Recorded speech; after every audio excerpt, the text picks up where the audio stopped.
ঢাকায় পৌঁছেছে হাদির মরদেহ, রাখা হয়েছে জাতীয় হৃদরোগ ইনস্টিটিউটের হিমাগারে। কাল দুপুরে মানিক মিয়া এভিনিউতে জানাজা অনুষ্ঠিত, সমাহিত করা হবে কবি নজরুলের পাশে। বিমানবন্দরে হাদির মরদেহের সামনেই কান্নায় ভেঙে পড়লেন হাসনাত আব্দুল্লাহ। বিমানবন্দর এলাকায় ব্যাপক নিরাপত্তা জোরদার। ঢাকার পরিস্থিতি অবনতির শঙ্কায় গুরুত্বপূর্ণ পয়েন্টে মোতায়েন করা হয়েছে বিজিবি, মাঠে রয়েছে সেনাবাহিনীও। হাদির মৃত্যুর খবরে রাতভর উত্তাল সারা দেশ, প্রতিবাদে রাজপথে নেমে আসে হাজারো মানুষ। বিভিন্ন স্থানে অগ্নিসংযোগ, প্রথম আলো ডেইলি স্টারের অফিস ভাঙচুর। অবশেষে স্বপ্নের মতোই বিদায় নিলেন ওসমান হাদি। রাজপথে গুলিবিদ্ধ হয়ে বীরের বেশে পাড়ি জমালেন না ফেরার দেশে। মৃত্যু নিয়ে জুলাই যোদ্ধার সাক্ষাৎকার ভাইরাল। ইনকিলাব মঞ্চের মুখপাত্র শরীফ ওসমান হাদির জানাজা কাল শনিবার বাদ জোহর অনুষ্ঠিত হবে। এরপর জাতীয় কবি নজরুল ইসলামের কবরের পাশে সমাহিত করা হবে। শুক্রবার সন্ধ্যায় গণমাধ্যমে পাঠানো এক বিবৃতিতে এই তথ্য জানিয়েছে সংগঠনটি। ইনকিলাব মঞ্চ জানায়, শহীদ ওসমান হাদির বহনকারী গাড়ি বিমানবন্দর থেকে হিমাগারে নিয়ে যাওয়া হয়। সেখানে তাকে রেখে ইনকিলাব মঞ্চের কর্মীরা শাহবাগে অবস্থান করবে। মূলত পরিবারের দাবির ভিত্তিতে হাদিকে জাতীয় কবি কাজী নজরুল ইসলামের কবরের পাশে সমাহিত করা হবে। রাজধানীর মানিক মিয়া এভিনিউতে শনিবার বাদ জোহর জানাজার সিদ্ধান্ত নেওয়া হয়েছে। তার প্রেক্ষিতে আজকের পরিবর্তে আগামীকাল মিছিল সহ হাদিকে সেন্ট্রাল মসজিদে আনা হবে। ছাত্র জনতা আজ এবং আগামীকাল শৃঙ্খলার সঙ্গে আন্দোলন জারি রাখবেন, যেন কোনো গোষ্ঠী অনুপ্রবেশ ঘটিয়ে আন্দোলন স্থিমিত করতে না পারে, একই সঙ্গে সহিংসতা করার সুযোগও না পায়। সেই সঙ্গে মরদেহ দেখার কোনো সুযোগ থাকবে না বলেও জানানো হয়েছে। সবার কাছে শৃঙ্খলা বজায় রাখা এবং শহীদ ওসমান হাদির জন্য দোয়া পৌঁছে দেওয়ার অনুরোধ করা হয়েছে। সন্ধ্যা 6টার কিছু আগে তার মরদেহ বহনকারী বাংলাদেশ এয়ারলাইন্সের ফ্লাইটটি হজরত শাহজালাল আন্তর্জাতিক বিমানবন্দরে অবতরণ করে। এর আগে আজ বাংলাদেশ সময় দুপুর 2টার পর হাদির মরদেহ বহনকারী বিমানটি সিঙ্গাপুর ত্যাগ করে। আজ সকাল 10টায় সিঙ্গাপুরের আঙ্গুলিয়া মসজিদে তার জানাজা হওয়ার কথা থাকলেও নিরাপত্তার কারণে তা করা হয়নি। সিঙ্গাপুর থেকে জুলাই গণঅভ্যুত্থানের সম্মুখ সারির যোদ্ধা শরীফ ওসমান হাদির মরদেহ ঢাকায় পৌঁছেছে। শুক্রবার সন্ধ্যা 5টা 48 হাদির মরদেহ বহনকারী বিমান বাংলাদেশ এয়ারলাইন্সের ফ্লাইটে হজরত শাহজালাল আন্তর্জাতিক বিমানবন্দরে অবতরণ করে। এ সময় শরীফ ওসমান হাদির মরদেহ দেখে কান্নায় ভেঙে পড়েন ঢাকা বিশ্ববিদ্যালয়ের কেন্দ্রীয় ছাত্র সংসদের ভিপি সাদিক কায়েম ও জাতীয় নাগরিক পার্টির দক্ষিণাঞ্চলের মুখ্য সংগঠক হাসনাত আব্দুল্লাহ। এ সময় অন্তর্বর্তীকালীন সরকারের উপদেষ্টা আদিলুর রহমান খান, বিএনপির জাতীয় স্থায়ী কমিটির সদস্য সালাউদ্দিন আহমেদ, জামায়াতে ইসলামের সেক্রেটারি জেনারেল মিয়া গোলাম পরোয়ার, আমার দেশ পত্রিকার সম্পাদক মাহমুদুর রহমান, এনসিপির সদস্য সচিব আক্তার হোসেন সহ আরো অনেকেই উপস্থিত ছিলেন। এর আগে বৃহস্পতিবার রাত 10:45টার দিকে সিঙ্গাপুর জেনারেল হাসপাতালে চিকিৎসাধীন অবস্থায় মারা যান ইনকিলাব মঞ্চের মুখপাত্র শরীফ ওসমান হাদি। ইনকিলাব মঞ্চের আহ্বায়ক শরীফ ওসমান হাদির মরদেহ দেশে আসার পর আইন শৃঙ্খলা পরিস্থিতি স্বাভাবিক রাখতে রাজধানীর বিভিন্ন গুরুত্বপূর্ণ স্থানে বিজিবি মোতায়েন করা হয়েছে।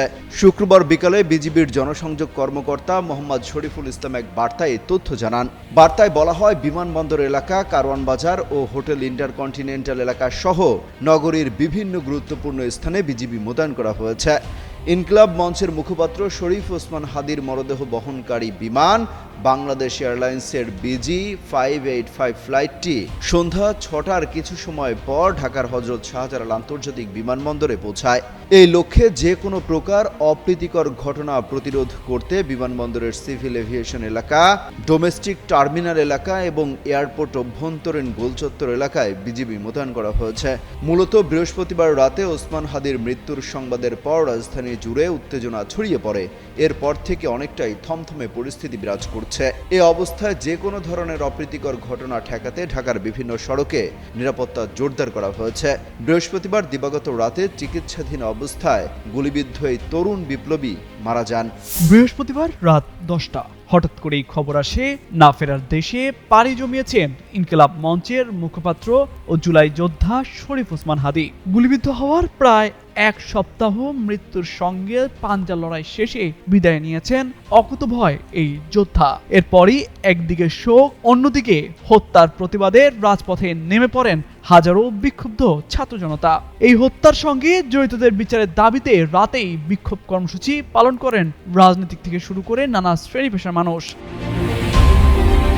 বৃহস্পতিবার রাতে হাদির মৃত্যুর খবর ছড়িয়ে পড়লে শাহবাগে অবস্থান নিয়ে বিক্ষোভ করেন জুলাই মঞ্চের কর্মী সমর্থকরা। বিক্ষোভ করেছেন ঢাকা বিশ্ববিদ্যালয়ের শিক্ষার্থীরাও। ঢাকা বিশ্ববিদ্যালয় কেন্দ্রীয় ছাত্র সংসদের নেতৃত্বে বিশ্ববিদ্যালয়ের উপাচার্য চত্বর ও রাজু ভাস্কর্যে জড়ো হন শিক্ষার্থীরা। মিছিলটি বিশ্ববিদ্যালয়ের বিভিন্ন সড়ক প্রদক্ষিণ করে শাহবাগে গিয়ে শেষ হয়। শাহবাগের বিক্ষোভে বুয়েটের শিক্ষার্থীরাও যোগ দেন। জাতীয় ছাত্র শক্তির সঙ্গে একে একে জাতীয় নাগরিক পার্টির আহ্বায়ক নাহিদ ইসলাম এবং সাবেক 2 উপদেষ্টা আসিফ মাহমুদ ও মাহফুজ আলমও যোগ দেন। পরে অন্যান্য এনসিপির নেতারাও বিক্ষোভে অংশ নেন। এদিকে রাত 11:30টার দিকে দৈনিক প্রথম আলো ও ডেইলি স্টার ভবনে ভাঙচুর ও আগুন ধরিয়ে দেয় বিক্ষুব্ধ জনতা। এতে 2টি অফিসেই অবকাঠামোগত ক্ষতি হয়েছে। শুক্রবার সকালে সরেজমিনে গিয়ে দেখা যায় ঢাকার কারওয়ান বাজারে অবস্থিত প্রথম আলোর 4 তলা ভবনটি পুরোপুরি পুড়িয়ে দেওয়া হয়েছে। এছাড়া আগুনে ডেইলি স্টার অফিসের নিচ তলা ও দোতলা পুড়ে গেছে। অফিসের ভেতরে ভাঙচুর করে ফেলে রাখা জিনিসপত্র পড়ে থাকতে দেখা গেছে। শুক্রবার সকালে ডেইলি স্টারের সামনে আইন শৃঙ্খলা বাহিনীর সদস্যদেরও উপস্থিত দেখা গেছে। এছাড়া এদিন রাতেই সম্পাদক পরিষদের সভাপতি নুরুল কবির ঘটনাস্থলে গেলে তাকেও হেনস্থা করা হয়। এছাড়া রাত 1টার দিকে ধানমন্ডিতে অবস্থিত বাংলাদেশের অন্যতম সাংস্কৃতিক সংগঠন ছায়ানটের ভবনে ব্যাপক ভাঙচুর করা হয় এবং আগুন লাগিয়ে দেওয়া হয়। হামলার পর রাত 3:30টার দিকে ছায়ানটের ফেসবুকে দেওয়া এক ঘোষণায় বলা হয়, ভবনটিতে পরিচালিত ছায়ানট সঙ্গীত বিদ্যায়তনের ক্লাস সহ সংগঠনের সব কার্যক্রম পরবর্তী ঘোষণা না দেওয়া পর্যন্ত স্থগিত রাখা হয়েছে।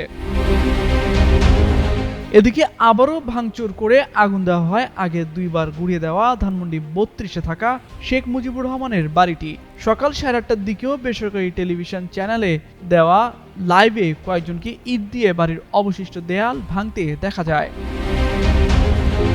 তামজিদ মির্জা, যুগান্তর নিউজ। একটা তুমুল মিছিল হচ্ছে অন্যায়ের বিরুদ্ধে। সেই মিছিলের সামনে আমি আছি, কোনো একটা বুলেট এসে আমার বুকটা হয়তো বিদ্ধ করে দিয়েছে এবং সেই মিছিলে আমি হাসতে হাসতে আমি শহীদ হয়ে গেছি। শরীফ ওসমান বিন হাদি ইনসাফের এক ফেরিওয়ালা, যিনি ছড়িয়ে দিতে চেয়েছিলেন ইনসাফ, অন্যায়ের বিরুদ্ধে ছিলেন সোচ্চার। অকুতভয় এই জুলাই যোদ্ধা ছোটবেলা থেকেই স্বপ্ন দেখতেন একটি তুমুল মিছিল হচ্ছে অন্যায়ের বিরুদ্ধে। সেই মিছিলে আছেন তিনিও। কোনো একটা বুলেট এসে তার বুকটা বিদ্ধ করে দিয়েছে এবং হাসতে হাসতে শহীদ হয়ে গেছেন। গুলিবিদ্ধ হওয়ার মাত্র কয়েকদিন আগেই এরকমই স্বপ্নের মৃত্যুর কথা বলছিলেন হাদি। তবে কে জানতো গণসংযোগ থেকে ফেরার পথে সত্যি সত্যি রাজপথেই হবেন গুলিবিদ্ধ। দীর্ঘ 7 দিন মৃত্যুর সঙ্গে পাঞ্জা লড়াইয়ের পর বিদায় নেবেন এই বীর জুলাই যোদ্ধা। গেল 8 ডিসেম্বর বেসরকারি টেলিভিশন সময় সংবাদকে দেওয়া একটি বিশেষ সাক্ষাৎকারে এভাবেই মৃত্যু নিয়ে নিজের ভাবনার কথা জানাচ্ছিলেন হাদি। তখন তিনি বলেন, হায়াত মতের মালিক আল্লাহ, ন্যূনতম সিকিউরিটি নিয়ে চলা সুন্নাহ। তার মা স্বাভাবিকভাবেই কান্নাকাটি করে, তার পরিবার তাকে নিয়ে উদ্বিগ্ন থাকেন, কিন্তু মাকে জানিয়েছেন তিনি লড়াইয়ে নেমেছেন, কোনো রাজনীতিবিদের বাসায় মৃত্যু হতে পারে না। যিনি রাজনীতি করেন, লড়াই করেন, যিনি বিপ্লবী সংগ্রামী, তার মৃত্যু হবে সংগ্রামের মধ্য দিয়ে, তার মৃত্যু হবে রাজপথে, একটি গ্লোরির মৃত্যু বলে মনে করেন হাদি। তিনি ছোটবেলা থেকেই স্বপ্ন দেখেন যে একটি তুমুল মিছিল হচ্ছে অন্যায়ের বিরুদ্ধে। সে মিছিলে তিনিও আছেন। কোনো একটা বুলেট এসে তার বুকটা বিদ্ধ করে দিয়েছে এবং হাসতে হাসতে শহীদ হয়ে গেছেন তিনি। সবাই যখন মৃত্যুকে ভীষণ ভয় পায়, তখন আল্লাহর কাছে সন্তুষ্টি নিয়েই পৌঁছাতে চাওয়ার কথা জানিয়েছিলেন ওসমান হাদি।